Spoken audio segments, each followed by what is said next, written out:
Yang ikut vaksin nggak usah ngelek-elek yang tidak vaksin. Yang tidak vaksin nggak usah ngelek-elek yang vaksin. Itu mantap. Saya bilang, vaksin ini apa toh? Vaksin itu seperti orang pakai helm. Ketika kita sudah pakai helm, bisa menolak jatuh? Tidak. Tapi minimal bisa menekan risiko pecahnya kepala ketika jatuh. Paham nggih? Makanya ada orang vaksin tetap kena. Assalamualaikum warahmatullahi wabarakatuh. Alhamdulillah wa syukrulillah an amana binikmatil iman wal islam binikmatil badani wal afiati. Sehat nggih semua nggih? Iya. Wal nikmati rizkon barokati, misalnya barokah rizkinya insyaallah. Alhamdulillahirabbil alamin. Puja dan puji syukur kehadirat Allah yang hingga kesempatan pagi hari ini limpahan nikmat dan karunia Allah tercurah pada kita semuanya sehingga kita dipertemukan dalam keadaan sehat walafiat.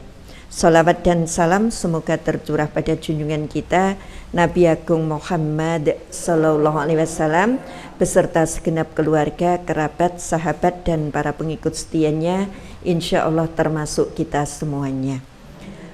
Bunda-bunda Majelis Taklim Azizah MT Azizah yang saya hormati, saya kangeni, saya takdimi, insya Allah dimuliakan Allah Subhanahu Wa Taala. Pagi hari ini hilangkan keraguan, karena Rasul ngendika yang ragu-ragu tinggalkan. Nggih, mantep. Ngaji bismillah, ngaji. Jangan ragu-ragu. Bismillah pokoknya, nggih. Mengapa kok begitu gitu? Justru iman dan imun kita turun ketika kita diselimuti oleh keraguan-raguan, deg-degan, wedi, jalan-jalan aja. Sang mau ngobrol saja Bu, 2 menit, 3 menit gitu. Ada teman yang bilang gini, aduh Bunda, saya kenapa vaksinnya dapat Sinovac? Saya tanya, emang kalau Sinovac kenapa? Kan paling rendah Bunda. Yang satu, alhamdulillah saya dapat Moderna. Yang satu, alhamdulillah saya dapat yang Johnson & Johnson. Yang satu lagi aku dapat, apa Bu? AstraZeneca. Terus saya bilang gitu, yang makan tempe itu meninggal, yang makan daging juga meninggal, sama kan? Jadi vaksin itu tidak bikin kita meninggal apa enggak? Vaksin itu hanya sebuah jalan yang harus kita lalui sebagai bentuk ikhtiar. Jadi tidak ada jaminan yang pakai vaksin ini mesti selamat, yang pakai vaksin ini mesti. Kita itu cuma vaksin aja lah, selesai. Hasilnya terserah Allah. Lah orang-orang yang vaksin awal dulu muncul vaksin, hampir semua ya Sinovac lah, memang adanya baru itu. Yang masuk baru itu. Penelitian berkembang. Jangankan penelitian vaksin, wong hadis saja berkembang kok. Dulu belum ditemukan hadisnya, sekarang ditemukan. Dulu ditemukan tapi belum begitu kita pahami. Sekarang kita pahami. Akhirnya muncul kan Sinovac dulu hanya 60% keakuratannya, sekarang menjadi 70, sekarang menjadi. Lah itu sing salah Sinovac bukan. Penelitiannya yang semakin canggih, yang semakin detail. Jadi yang ikut Moderna ya nggak usah merasa wah aku Moderna kok aman ngalor ngidul, enggak. Yang Sinovac terus, aduh aku Sinovac yang paling rendah, enggak. Hidup dan mati di tangan Allah. Ini hanya sebuah jalan. Saya nyimpang dulu. Lalu yang tidak kerso vaksin, monggo, itu urusan penjenengan. Urusan penjenengan, karena saya percaya yang tidak vaksin punya cara tersendiri, punya anggapan tersendiri, apa yang bisa lebih menyelamatkan penjenengan. Yang ikut vaksin nggak usah ngelek-elek yang tidak vaksin. Yang tidak vaksin nggak usah ngelek-elek yang vaksin. Itu mantap. Saya bilang, vaksin ini apa toh? Vaksin itu seperti orang pakai helm. Ketika kita sudah pakai helm, bisa menolak jatuh? Tidak. Tapi minimal bisa menekan resiko pecahnya kepala ketika jatuh. Paham nggih? Makanya ada orang vaksin tetap kena. Itu sudah vaksin loh kena. Cuma resiko orang yang sudah vaksin itu berbeda dengan yang belum vaksin. Saya ditanya, Bunda vaksin? Iya. Kapan wis banget gitu. Kenapa? Saya vaksin bukan untuk diri saya, tapi untuk umat semua. Kenapa? Hari ini saya datang di depan PIAY 30. Alhamdulillah PIAY 30 itu secara imun kuat semua, tidak kena apa-apa.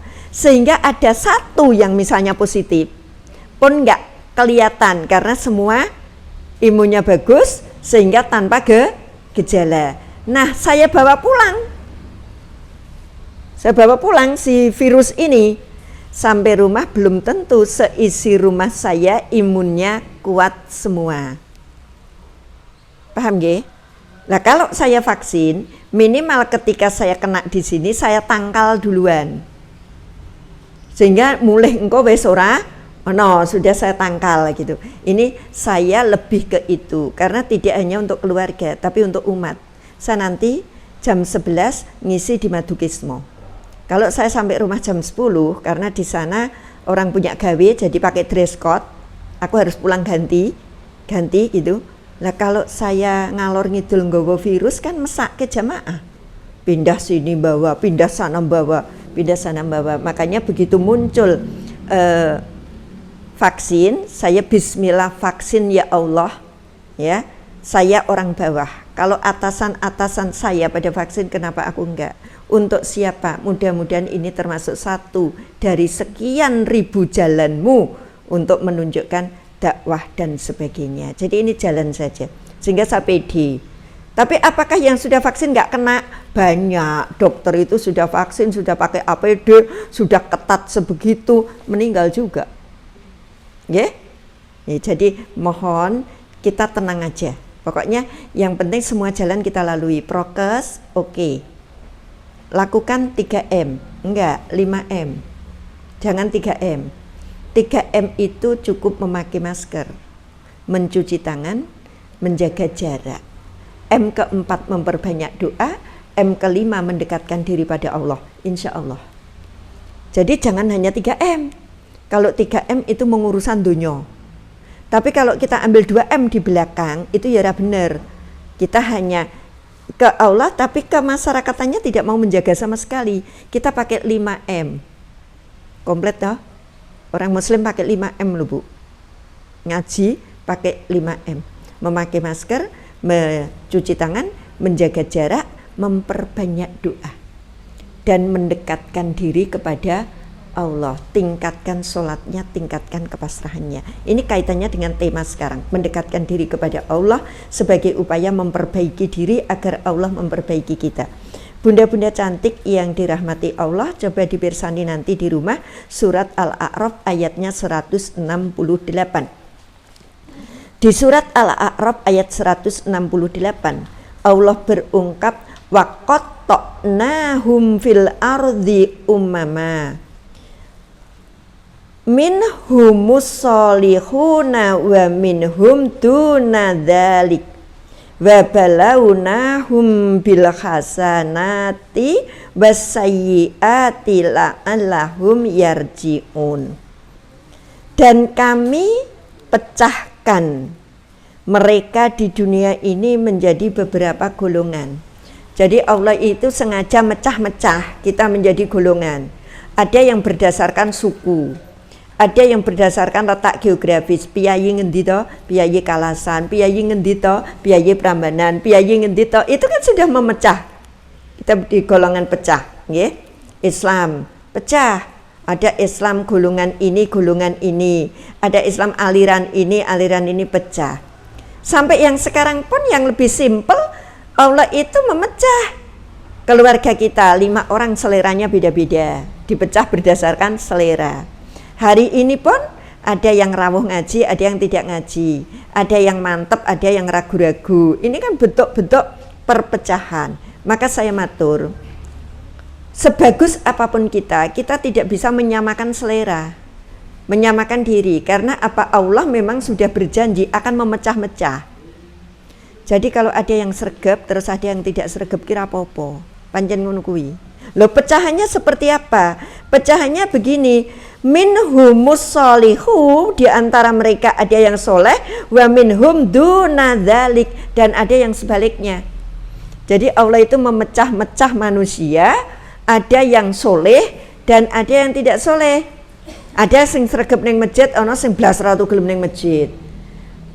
Ada yang infaknya lomo, ada yang util.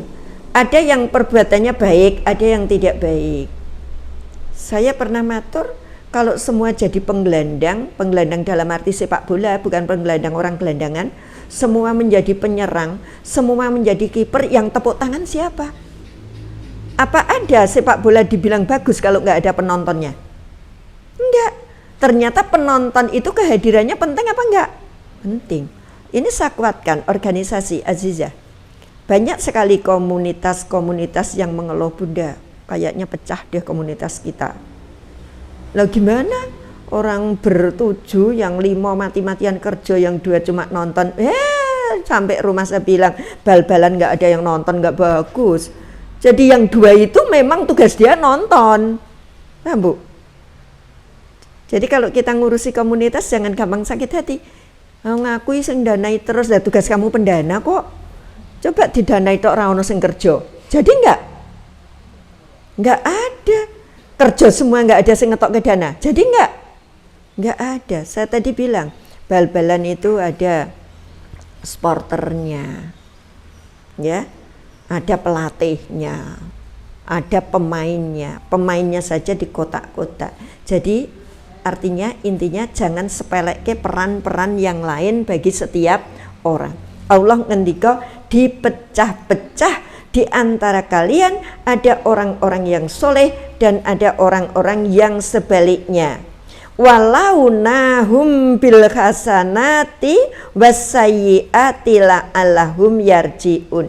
Dan kami Allah menguji kamu dengan nikmat yang baik dan bencana yang buruk agar mereka kembali kepada kebenaran. Dah, sekarang berarti corona wis 2 tahun ralunga-lunga ki sebabnya apa? Saya tanya. Ayat ini loh yang mendasari. Corona sudah 2 tahun nggak balik-balik, kenapa? Kalau ikut ayat ini, karena kita belum semuanya kembali ke jalan yang benar. Allah ngendiko diuji dengan baik-baik dan diuji dengan bencana-bencana supaya kamu semua kembali kepada kebenaran. Kita rung benar. Sekarang yang kita pusingkan bagaimana membangun ketahanan ekonomi, bagaimana membangun ketahanan rumah tangga supaya tidak bercerai dengan adanya pandemi, bagaimana kita membangun infrastruktur, membangun ini, tapi bagaimana membangun iman kita. Bukankah iman kita sekarang loyo? Masjid yang kita bangun bagus sekali ra itu tinggoni. Majelis yang semula 6 orang menjadi 10 orang, menjadi 20, menjadi 60, sekarang harus di-cut, seret. Tinggal beberapa orang. Kalau kita memperhatikan ayat ini sedih, Bu. Lah Bunda, ngaji bisa di rumah. Oke, setuju. Tapi ternyata hadirnya teman bisa menjadi motivasi dan penyemangat. Kita di rumah dapat 1 ain angop. 2 ain ngantuk. Tapi ketika kita bareng-bareng berempat, ya Bu, 1 juz, saya 1 ain, disambung ain kedua, ketiga, keempat, muter saya lagi. Ini nyimak. Sampai saya bingungnya seperti itu. Yang di masjid saya nggak ikut karena saya sering pergi pagi, ya. Habis subuh ada hari-hari tertentu. Yang di rumah saya, ayo malam Ahad sama malam Kamis terus. Kalau malam Ahad apanya yang dibaca? Kita membetulkan aja, benahi bacaan Yasin, Waqiah yang sering kali dibaca tapi bacaannya saya ngalur ngidul. Terus yang tadarusnya malam Kamis. Ya himpun 12 orang, 15 orang, 20 orang, terserah yang mau datang berapa. Kemarin karena agak banyak jadikan 2 kelompok, 2 likok bunderan. Udah kita juz berapa? Juz ini 1 juz nggih. maghrib tekan isya. Caranya bagaimana? Penjenengan dulu satu ayat, saya satu ayat disambung kan nggak capek.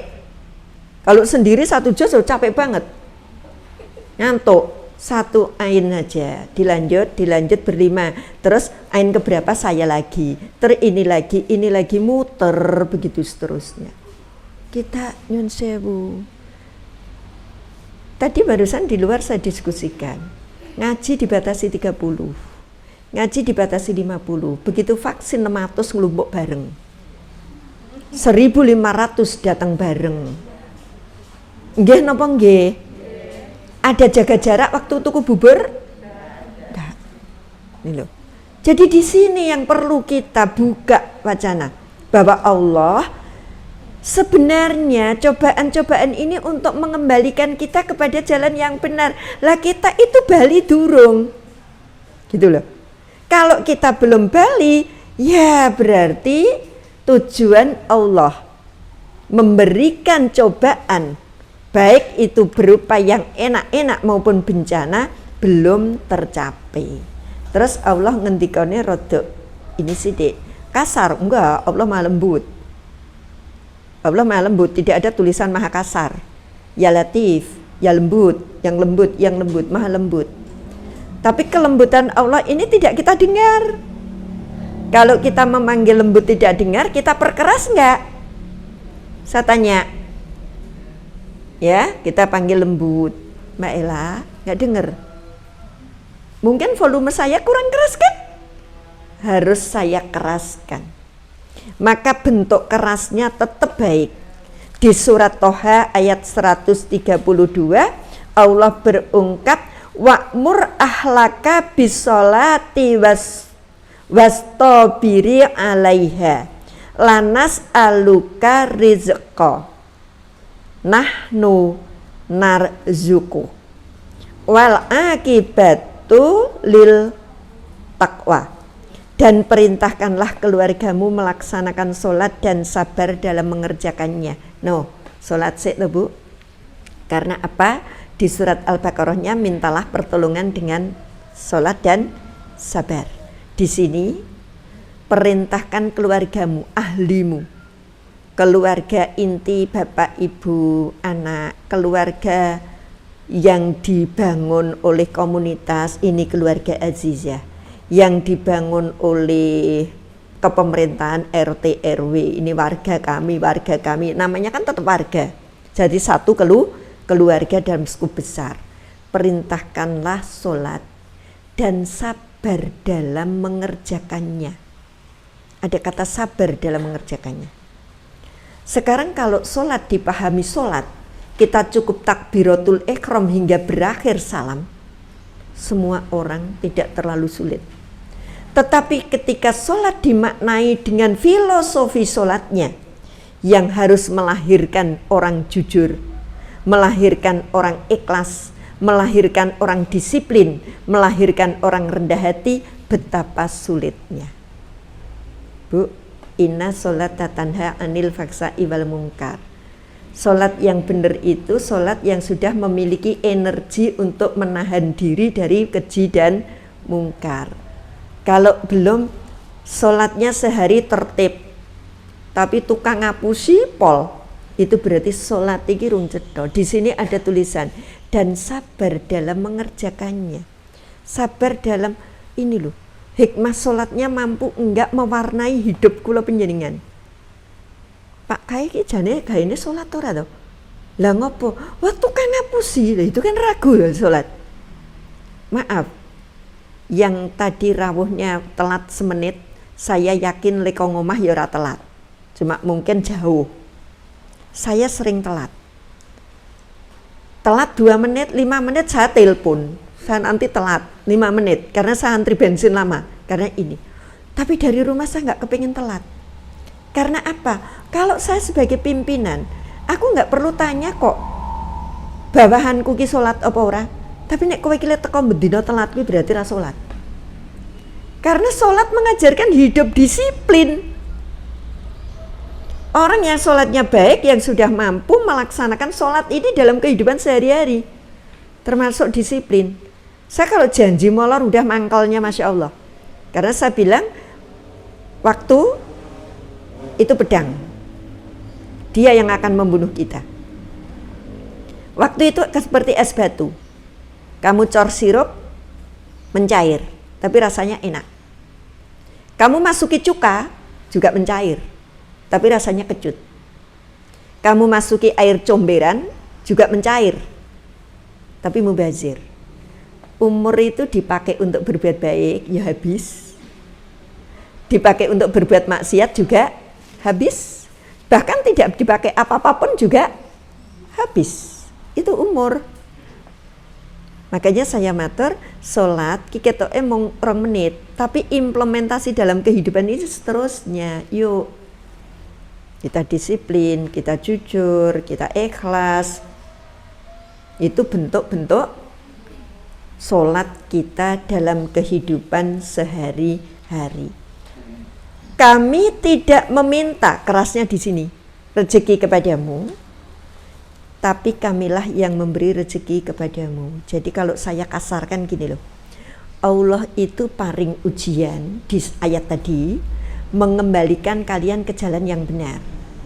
Ning nek dora gelem bali ning jalan yang benar, Allah ingin dikau ini, kowe iki sing butuh aku, dudu aku sing butuh kowe, gitu loh. Kamu, kalian yang butuh rezeki dari aku, dudu aku yang butuh rezeki dari kamu. Bahasa di sini, kami tidak meminta rezeki kepadamu, tapi kamu, gitu loh, yang minta rezeki kepadaku. Lah kalau kamu tidak mampu memperbaiki diri, berarti ya kamu tidak mendekati aku ya raweh neng kowe. Persabuk bahasa mudah saya begitu. Ya. Jadi Allah dengan sikap yang tegas, bukan kasar, tegas.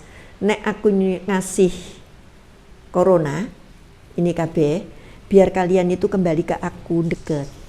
Nek kalian ra gelem balik ning aku, ya wis, wong sing butuh ki kowe, dudu aku. Coba digathrokke ayat itu. Iya. Kemarin saya iseng-iseng daripada tiduran sendiri. Anak saya nyusul, ternyata ke TV.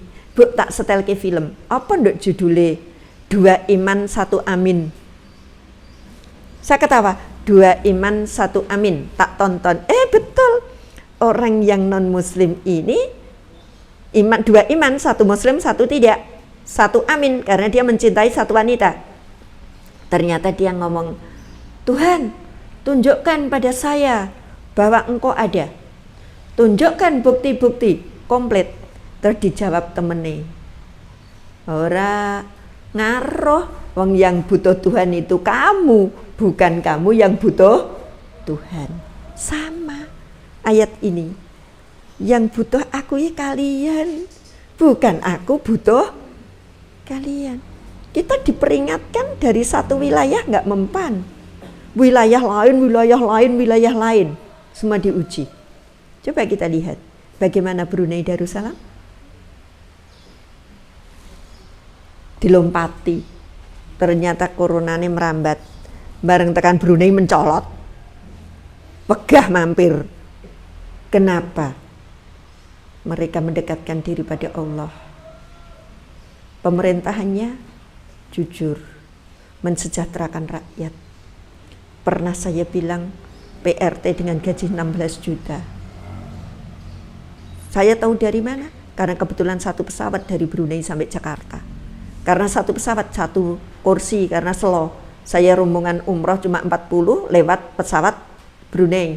Sampai Brunei transit ganti pesawat menuju Jakarta. Campurlah sudah dengan orang-orang. Ternyata ada anak Cirebon yang jadi TKW di Brunei. Punya ngobrol berapa gajinya? 16 juta. Padahal Brunei ini mung sebelah Kalimantan mung kono kuwi. Selisihnya dengan sini Masya Allah. Transit ke sana Bu, di bandara mau berangkatnya. Ketika sultannya muter, semua orang dapat sangu ringgit. Kalau dikuruskan rupiah sekitar 3 juta yang mampir ke sana.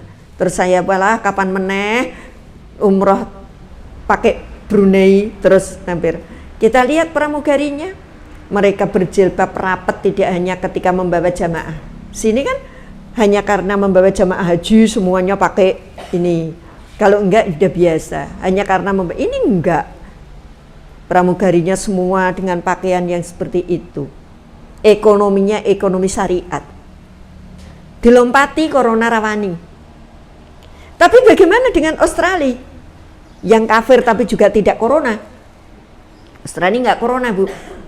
Sebelum ada corona masuk, beberapa orang sudah divaksin. Aturan ketat bisa keluar dari Australia tapi nggak bisa masuk ke Australia. Saya tahu, ya karena anak saya pas belajar di sana. 2 tahun nggak pulang sama sekali. Kemarin Agustus tanggal 7 pulang karena sudah lulus. Jadi sudah pakai selesai wisuda komplit pulang.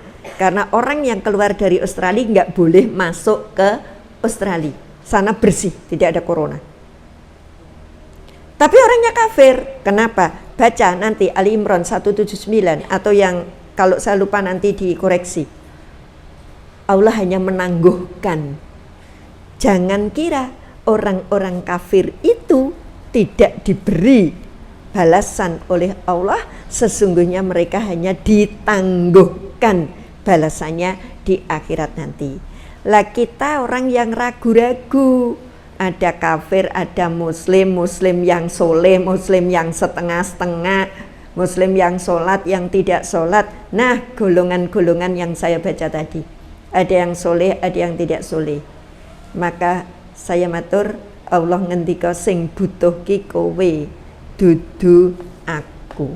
Di ayat ini wal akibatu lit taqwa. Akibat yang baik itu hanya untuk orang yang bertakwa. Jadi kalau kita tidak meyakini adanya corona ini dengan penuh ketaatan, kita tidak akan menerima akibat yang baik. Ini yang saya aturke, perbaiki dirimu. Kalau enggak, Allah juga tidak akan memperbaiki kita. Allah menjanjikan seperti itu. Akibat yang baik hanya untuk orang yang bertakwa. Mari kita tingkatkan kualitas kita. Di surat Ar-Rahman ayatnya 60 Allah berungkap hal jazaul ihsani illal ihsan. Tidak ada balasan untuk kebaikan kecuali kebaikan pula.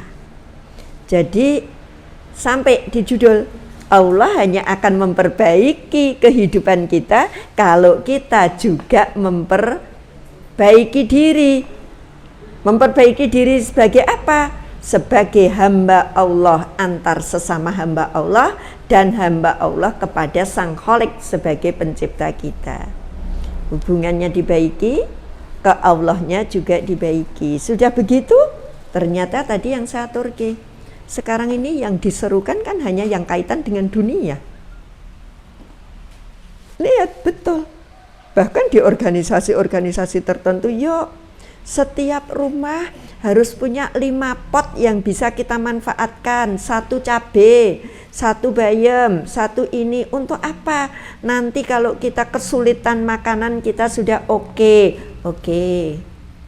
Setiap kita keluarin, ini semua donya loh. Coba pahami, ini sudah ada akhiratnya belum? Makanya saya matur 4-nya memperbanyak doa, 5-nya mendekatkan diri kepada Allah biar kita imbang. Itu bedanya yang ngaji dengan nyuwun sewu, tidak ngaji.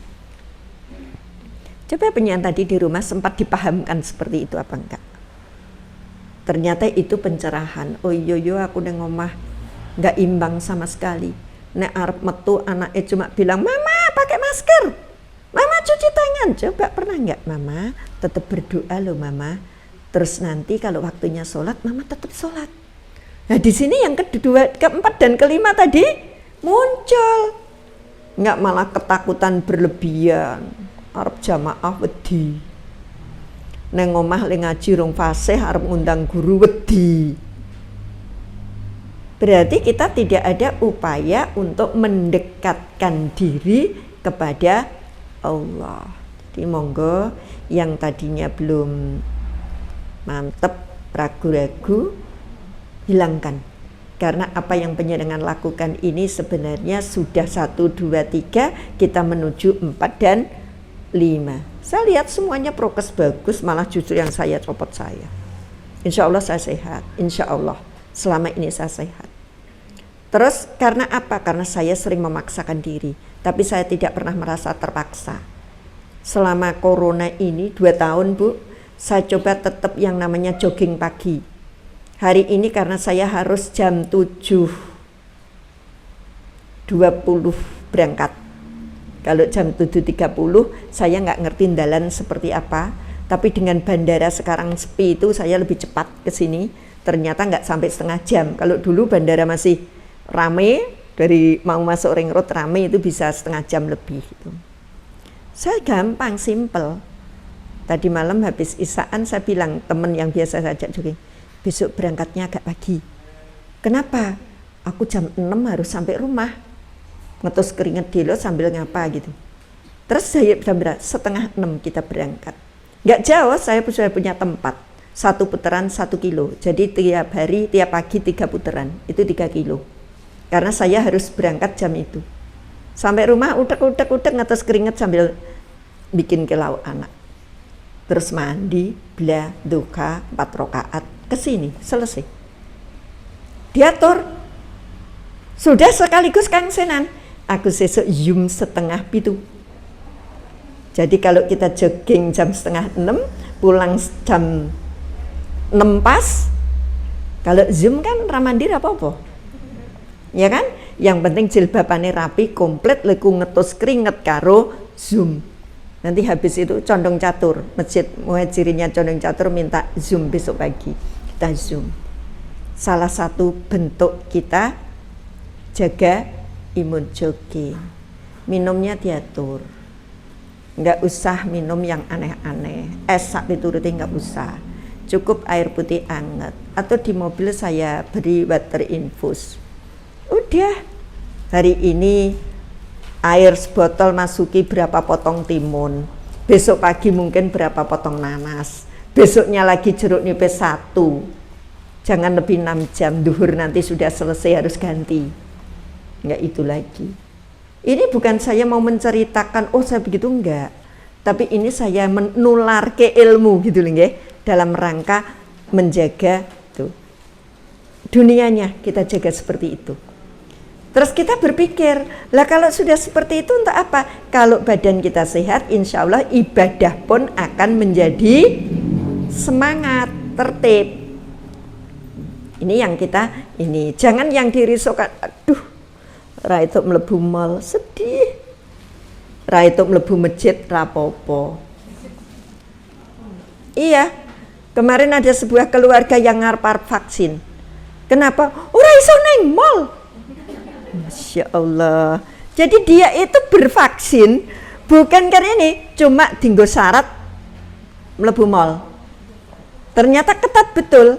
Saya ada tamu usia belum 12 tahun, baru 11, tapi bocahnya tinggi, besar, pengen ke mall, karena dia dari pedalaman Sulawesi, nggak ada mall, ya di kampungnya itu nggak ada mall, dia di Jogja pengen ke mall, ternyata dikejar satpam betul, dia sudah pakai vaksin kakaknya, karena kakaknya masuk pondok umur 12 tahun di Jogja, nah dia foto, engko nek ditekoni jenenge iki, jenenge kakak nih, wes gede banget, ternyata petugasnya tahu juga.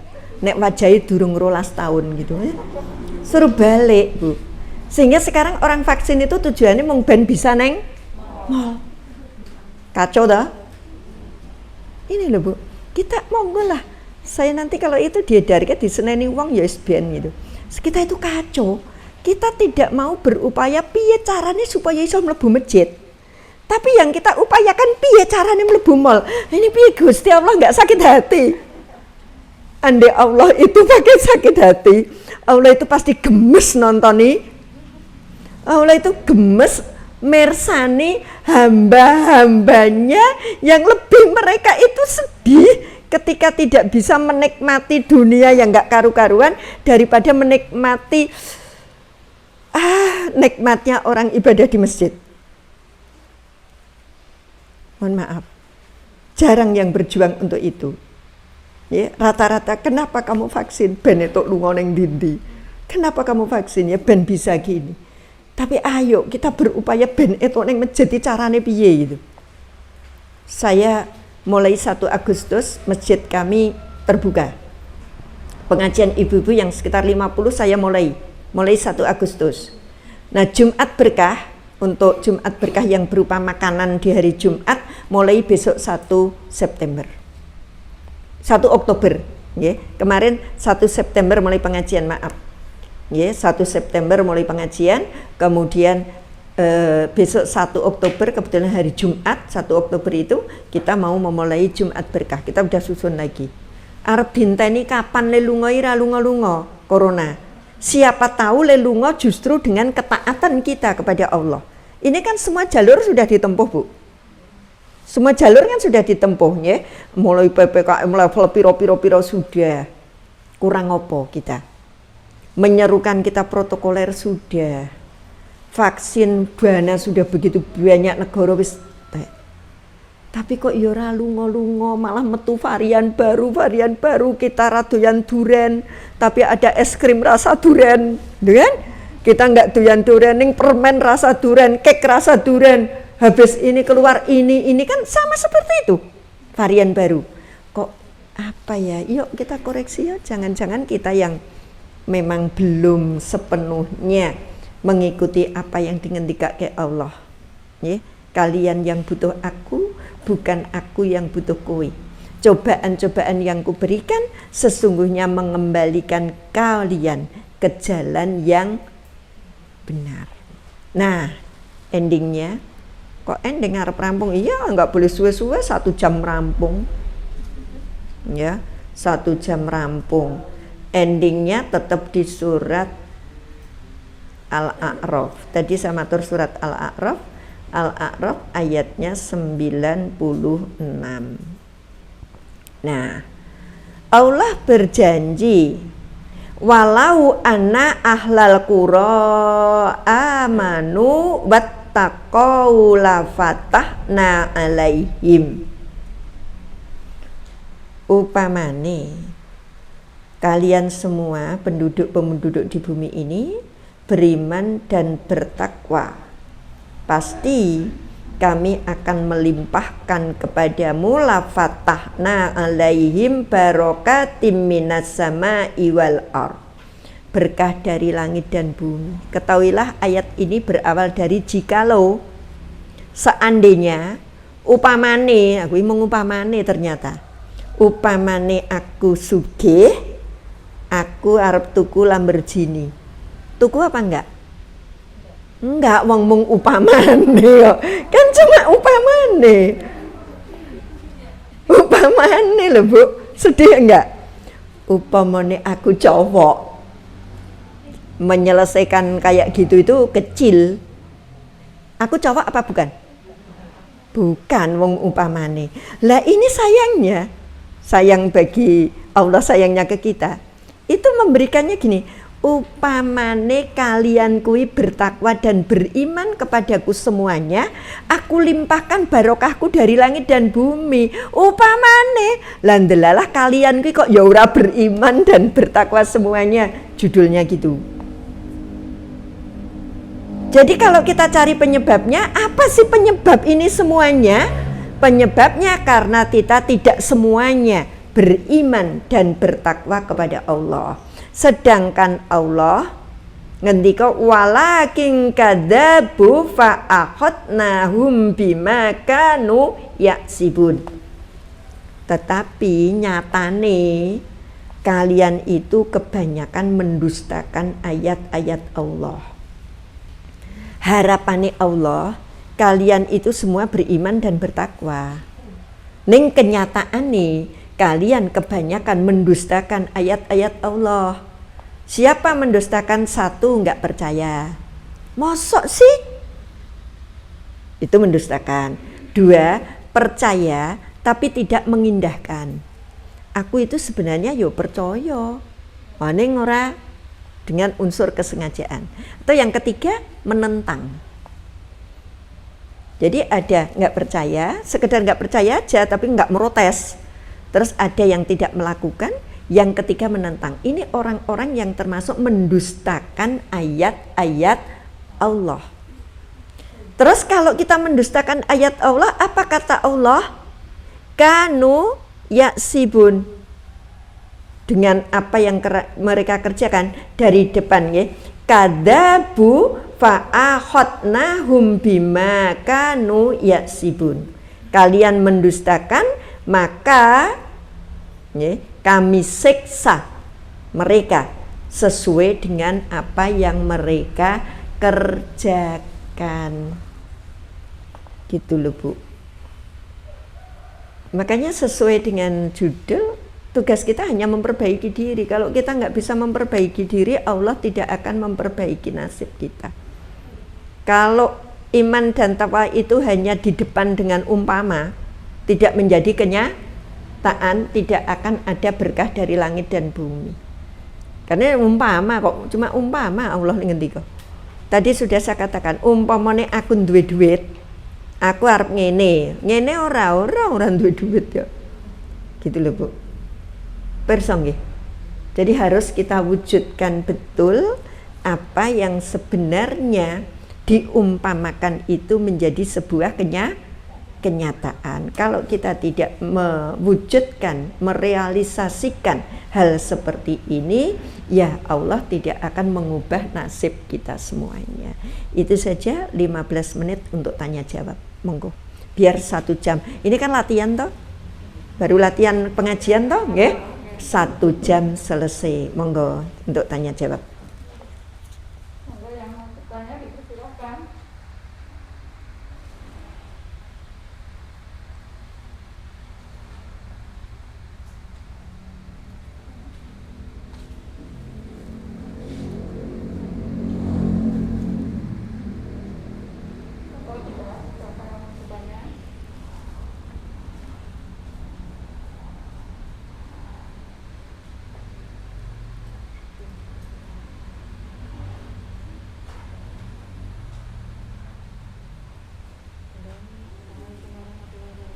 Waalaikumsalam.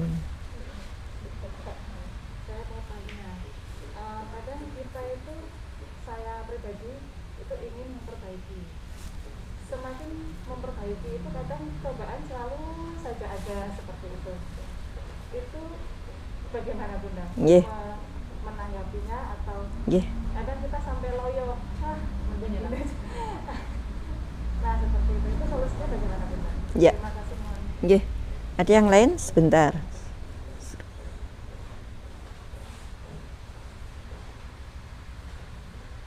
Ya, ada orang tanya pulang jam berapa, terus saya jawab 1 atau 2? Nggih, monggo. Waalaikumsalam warahmatullahi wabarakatuh. Pertanyaannya mungkin agak melenceng ya. Nggih, monggo. Saya punya teman Bun. Jadi dia bertanya sama saya. Jadi anaknya itu nikah sama orang Nasrani. Nggih. Nah, jadi sekarang anaknya ini mau lahiran Bun. Jadi dia bertanya, apa yang harus saya lakukan ini sementara sebelah sini anak, sebelah sini agama. Cuman dari beberapa temannya bicara seperti ini. Kalau memang seandainya mau seperti itu, ya ada yang bilang suruh jalani, suruh tanya aja ke orang yang lebih paham lah dengan agama ya. Hanya itu aja Bun, mungkin biar bisa nanti disampaikan. Terima kasih. Nggih. Bunda, yang pertama ini baru saya bukakan ayatnya, kalau saya lupa pun insya Allah jawabannya tetap merujuk di sini. Kita itu kan oleh Allah di dalam segala hal ada keseimbangan, termasuk jalan menuju surga atau menuju neraka. Itu ada. Saya buka, belum ada penyayang apal, di surat Al-Balad juga ada, di surat Hosiyah banyak juga ada itu. Ya. Ada jalan, ada 2 jalan yang harus kita tapai, jalan neraka atau jalan surga. Jalan surga itu kan begitu sulit, tapi Allah ngendikannya kan begini. Kalau kita pakai surat Ali Imran saja rujukannya misalnya, Di surat Ali Imran itu ketika kita sawalan, seringkali kita baca wasari'u ila magfiratim mirabbikum wa jannah. Jadi minta ampunlah kamu kepada Allah dan surga. Arti minta ampun dan surga itu begini loh. Setelah kita minta ampun itu kita betul-betul berupaya menuju surga. Jangan wis minta ampun ning isih dolan ning neraka gitu loh. Maksudnya, kita kan tidak bisa minta ampun kepada surga. Tapi artinya di sini, kalau kita sudah bertobat, betul-betul kamu lewat jalan menuju surga. Lah jalan menuju surga itu mohon maaf, terjal atau tidak? Saya tanya, terjal sekali jalan menuju surga itu. Kalau neraka, ya kita ikut lagunya Omah Irama. Kenapa yang enak-enak itu yang dilarang? Kenapa yang enak-enak, iya kan? Ikut lagu Omah Irama. Saya itu sering ngikuti lagu. Judul ini sebenarnya kan ada lagunya Ebit G. Ade. Tapi Ebit G. Ade itu mengatakan ini bukan hukuman, kan gitu. Ini bukan hukuman dari Allah corona ini. Ini hanya isyarat untuk kita berbenah. Makanya saya bilang perbaiki dirimu. Karena ini hanya isyarat agar manusia itu berbenah. Berbenah itu dandani, bersolek supaya kita lebih baik. Nah, apa yang ditanyakan itu hanya ada satu jawaban. Apa?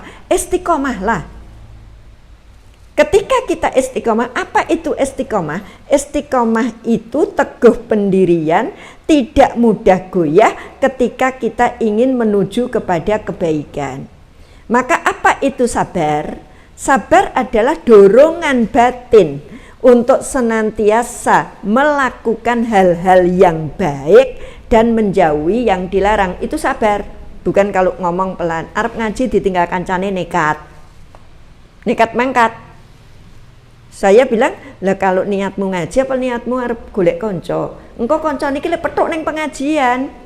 Nah wong niat dari sore lho, wis pamit anak, pamit bojo. Mas aku besok ngaji. Ya mung gara-gara ditinggal kok dadi ra mangkat, itu kan namanya enggak istiqomah. Kalau kita istiqomah seperti itu. Nah, ketika kita ingin memperbaiki diri, kita harus satu istiqomah. Istiqomah diiringi sabar. Yang kedua, kita harus kerjasama, sinergi dengan orang-orang di sekitar kita. Kalau Bapak belum bisa jam sekian bangun tahajud, nggak apa-apa. Tapi aku minta izin ya, kalau aku jam sekian mungkin aku sudah beribeni dengan gemerciknya air, dengan ngurup ke lampu, aku ini. Kalau Bapak, ini maaf kok contohnya kalau Bapak, karena Bapak memang yang agak sulit. Kalau Bapak belum istiqomah poso Senin Kemis, cukup Bapak maringi izin. Jadi sudah nggak mau ikut poso, kene diureng-ureng le poso gitu kan. Jadi ini yang disebut dengan kerjasama. Nah, saya mau sombongnya kondo-kondo. Saya ngobrol dengan anak, Dok, kalau ini begini ibu nggak ada dana. Kalau ibu begini ada dana. Lah ibu ada dana celengan nggak? Ada sih sebenarnya. Ibu ada uang segini, ini jatah umroh. Ibu kan pengen banget umroh ngajak kalian. Ini berupa dolar. Lah kalau ibu tuker terus dinggo iki piye? Ya nggak bener itu kata anak saya. Nggak banyak Bu, itu cuma umroh 2 tiket. Ya cuma 2 tiket, nggak terlalu banyak. Tapi saya punya kebutuhan yang sifatnya betul-betul duniawi banget. Bukan kebutuhan sih, keinginan. Donyoi ra ono kebutuhan gitu. Keinginan, cuma keinginan banget gitu. Terus saya ngomong ke anak saya, lah ini kan umroh nggak cetha, umroh kan nggak jelas mau kapan berangkat. Saya punya uri-urian gini, kalau saya bawa jamaah sekian, ibu nanti kan gratis. Yang tiket 2 ini, anak saya kan 3 yang masih menjadi tanggungan tinggal 2. Tinggal 2, artinya yang satu sudah punya istri, punya suami, punya ini sudah pernah ke sana. Yang ini juga dua-duanya sudah pernah tak bawa. Ibu kok kepengen banget ngajak kalian lagi, kan butuhnya 3 tiket. 1 tiket ibu gratis. Kamu kan harus bayar 2 tiket. Ibu sudah punya, ini udah lama tak delik-delik ke. Sugih Bu? Enggak. Teorine ini jawaban. 1 bulan sisihke $50. Piye carane? Mboh, arep tuku kudung sik rong. Arep tuku klambi kosek. $50 itu 500, goleki. Ya tahu waktu itu. Sekarang sudah menjadi 650, 700 gitu. Ya. Terus.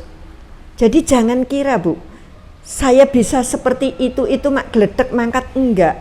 Piye carane saya kepengen apa saya cut dulu. Enggak lah. Pokoknya 1 bulan nek ra iso 50 ya $20, $250.000, pokoknya harus ada gitu. Itu supaya bisa berangkat. Lah ini jawaban. Kalau nuruti godane donya, Masya Allah. Ya itu tadi. Ya Dek, ini aja ya tak tukerke. Nanti dari rupiah terus buat ini. Lah itu jatah Ibu buat apa? Bu pengen ngajak kalian umroh. Ya jangan. Itu sudah, Bu. Itu namanya enggak istiqomah. Ya sudahlah, istiqomah. Ya, jadi kuncinya istiqomah, sabar, terus ada sinergi dengan orang-orang yang ada di sekitarnya. Karena godaan itu luar biasa.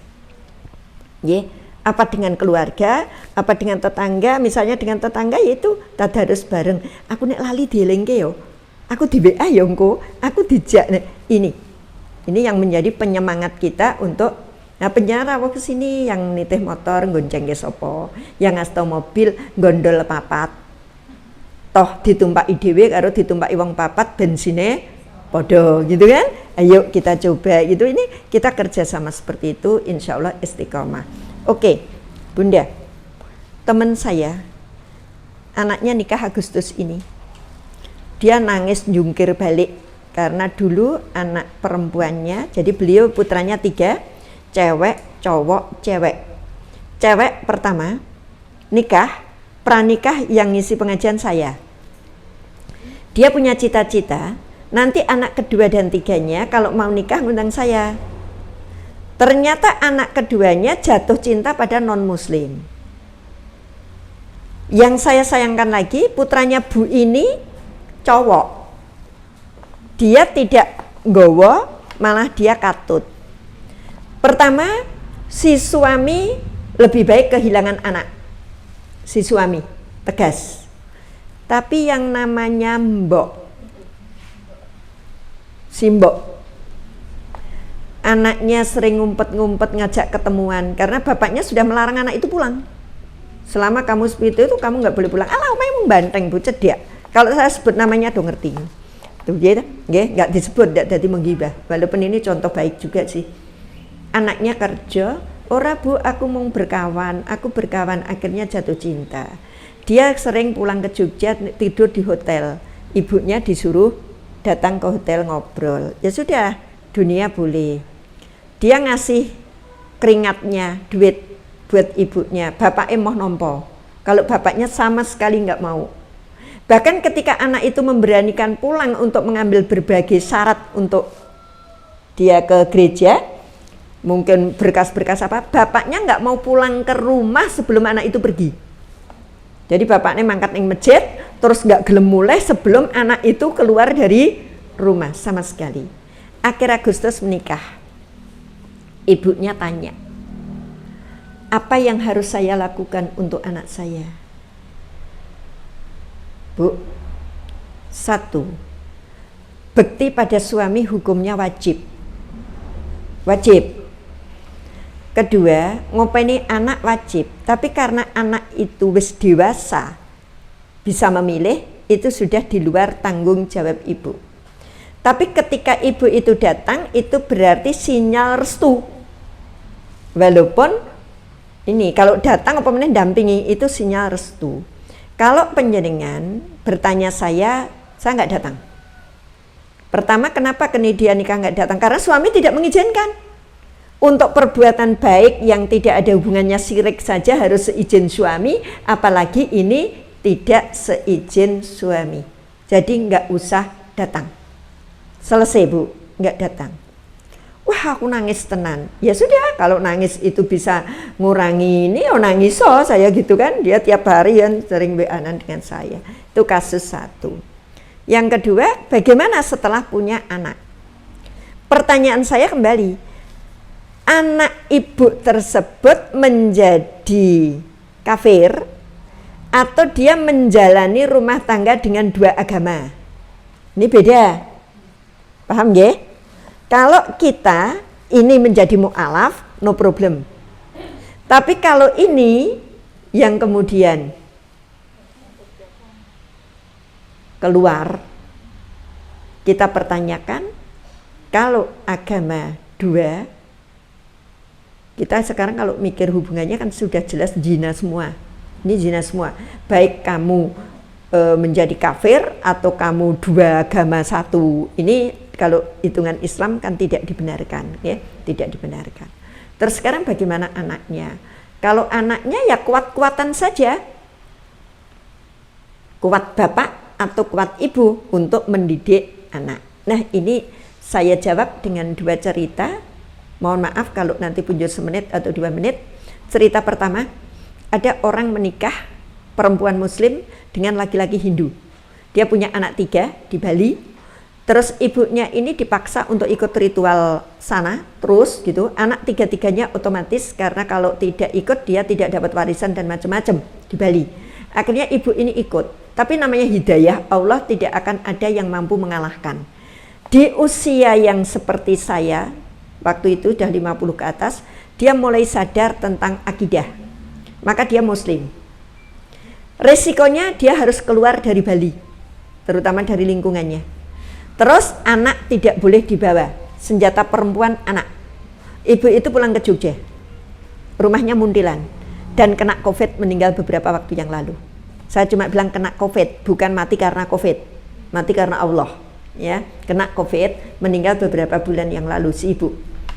Sampai di Jogja, begitu dikabari anak ragilnya loro, dia nggak tega, itu kembali simbok tadi. Dia nggak tega. Piye carane dia golek sangu balik neng Bali, ketemu anaknya. Ditanteng lagi oleh keluarga besar. Kamu harus ikut sana, nek enggak kehilangan anak. Dia berdoa pada Allah, apa yang paling baik, apa yang paling mantap. Akhirnya dia tetap pulang meninggalkan 3 anaknya. Terus masuklah di pondok pesantren, karena dia berujar, ya Allah, kalau aku tidak diizinkan mengasuh anak kandungku, maka hidupku aku dedikasikan mengasuh anak orang lain.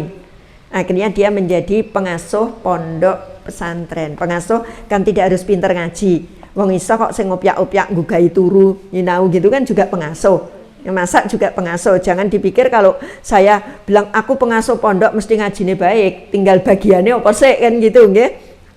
Akhirnya beliau sampai akhir hayatnya di pondok, di sebuah pondok di Muntilan, Magelang, beberapa waktu yang lalu meninggal bukan karena COVID, karena Allah sudah menjemputnya, karena malaikat sudah menjemputnya. Ini satu kisah, dia tetap mempertahankan agamanya walaupun dia nah ini terus pulang. Yang kedua itu sempat menjadi bos suami saya. Ketika suami saya masih di Surabaya, beliau ada di logistik perkereta apian. Jadi kerjaannya kalau ditanya dulu waktu masih muda, saya sempat terpisah dengan suami karena saya harus ngajar di Jogja. Suami di Surabaya, ketemu 2 minggu sekali, sebulan sekali. Jadi Bu Nining saya juga ngalami yang seperti itu, wes malang melintang ya. Kalau malam minggu senenge pol gitu nggih, bar kuwi ngerti-ngerti sesuk wis dipamiti Bali gitu.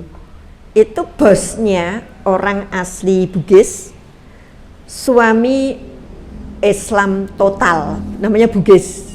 Orang Bugis banyak Islamnya kan, dasar latib sak dituruti itu. Istrinya keluarga biarawati. Biarawati nggak nikah, tapi dia nikah, jadi bukan biarawati, cuma keluarga seperti itu, asli Ganjuran, Bantul. Mereka hidup 4 anak. Alek Wanda, ya 4 anak. 4 anak ikut ibunya semua. Tapi bapaknya ini tetap. Nah, ketika suami saya masih jadi bawahannya, saya ke Surabaya karena apa, Pak Samsu, namanya Pak Samsu ini mau naik haji. Dia bilang, "Mah, semua persoalan aku naik haji jangan pernah ikut campur. Sampai makanan untuk tamu saja nggak boleh disentuh istrinya." Jadi mengadakan pamitan haji itu semua ini oleh orang-orang yang muslim. Istrinya cuma duduk manis dah. Untuk kaitan dengan ibadah, istrinya nggak boleh campur tangan. Pokoknya dunia betul-betul. Alhasil Bu, kuasa Allah, Wanda masuk Islam, anak laki-laki yang kedua setelah dewasa. Terus Noni dapat pacar keluarga muslim, akhirnya Islam. Nah sekarang ini 2 anaknya menjadi muslim, 2 anaknya tetap ikut ibunya tanpa ada intimidasi dari orang tua, mereka membesarkan anak bersama-sama. Jadi jawabannya, kalau untuk dunia biar damai, besarkan anak bersama-sama. Tapi percayalah, pengaruh itu bisa kita berikan tanpa konfront. Artinya ketika anak sedang jalan-jalan ke bapak, kita coba saja, Bu, tunggu ning mobil, aku harus mampir sholat. Anak tetap diperlihatkan orang sholat seperti apa. Ya, orang sholat itu seperti apa. Nanti dia akan menemukan kedamaian. Tapi ketika anaknya mau ikut ke gereja, ya monggo. Ini kan saya bilang untuk duniawi, untuk membesarkan bersama-sama.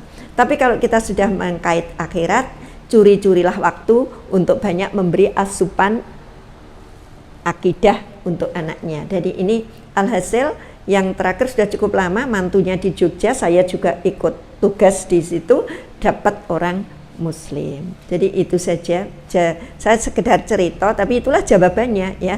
Jadi di dunianya tetap damai, tapi curi-curi waktu untuk memberi asupan energi Islami. Ya, terus tetap bermohon kepada Allah bagi yang Muslim ini, berikan hidayah untuk anak-anakku. Tapi kalau ditanya hubungannya haram itu, ya.